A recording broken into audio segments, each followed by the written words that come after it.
Aku rela dipenjara asalkan bersama buku, karena dengan buku aku bebas. Saya menyebut satu nama yang patut menjadi kenang-kenangan buat selama-lamanya, Cipto Mangunkusumo, yang meninggal kemarin pagi dalam usia 58 tahun.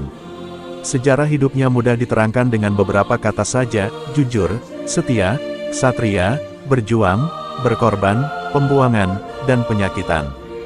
Apa yang dilakukan oleh orang setelah mendengar suatu khotbah jauh lebih penting dari apa yang dikatakannya tentang khotbah itu.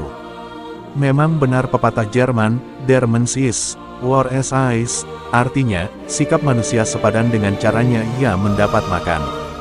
Hari siang bukan karena ayam berkokok, akan tetapi ayam berkokok karena hari mulai siang.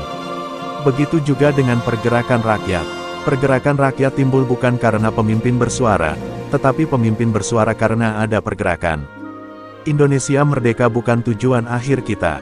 Indonesia merdeka hanya syarat untuk bisa mencapai kebahagiaan dan kemakmuran rakyat. Hamba-hamba Allah penghuni surgawi, harus menggunakan bahasa yang halus dan sopan.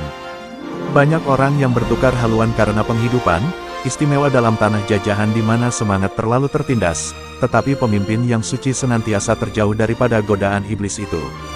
Biarlah pengalaman masa lalu kita menjadi tonggak petunjuk, dan bukan tonggak yang membelenggu kita. Berpuluh-puluh pemimpin kita yang meringkuk dalam bui sengsara dalam pembuangan di Bovendigul, dengan tiada mempunyai pengharapan akan kembali lagi. Berapakah di antara saudara-saudara yang masih kenal akan nama-nama mereka? Kurang cerdas dapat diperbaiki dengan belajar, kurang cakap dapat dihilangkan dengan pengalaman.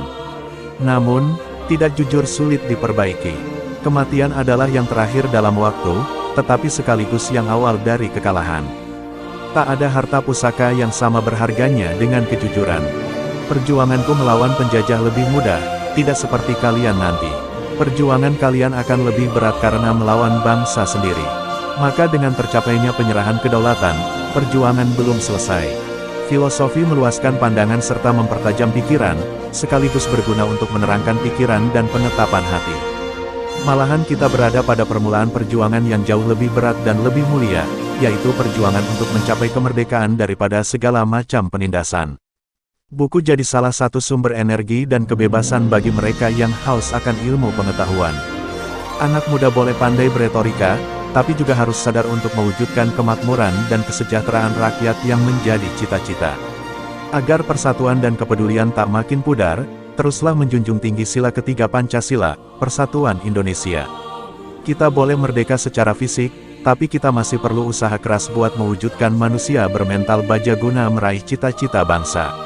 Akan ada satu masa ketika kita harus melawan saudara bangsa sendiri, melawan KKN dan pemberontakan dalam negeri. Apapun yang membuatmu takut, hadapilah dengan berani. Kita masih terus berjuang jadi tuan rumah di negeri sendiri. Tanyakan pada diri, apa yang sudah saya berikan untuk bangsa ini? Kita butuh waktu untuk berkontemplasi buat memetik pesan dari apa yang telah dibaca. Tindakan jauh lebih penting daripada kata-kata. Dasar kekeluargaan itulah dasar hubungan istimewa pada koperasi.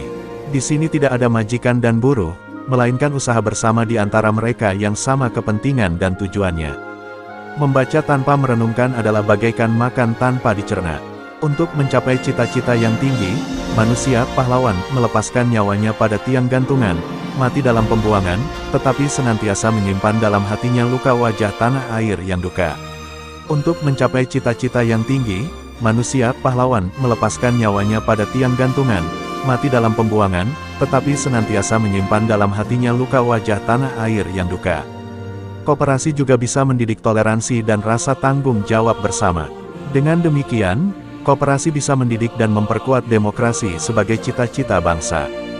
Kita dapat mengukur keberadaan kita terhadap Allah dengan kepekaan kita terhadap penderitaan dan kesusahan orang lain.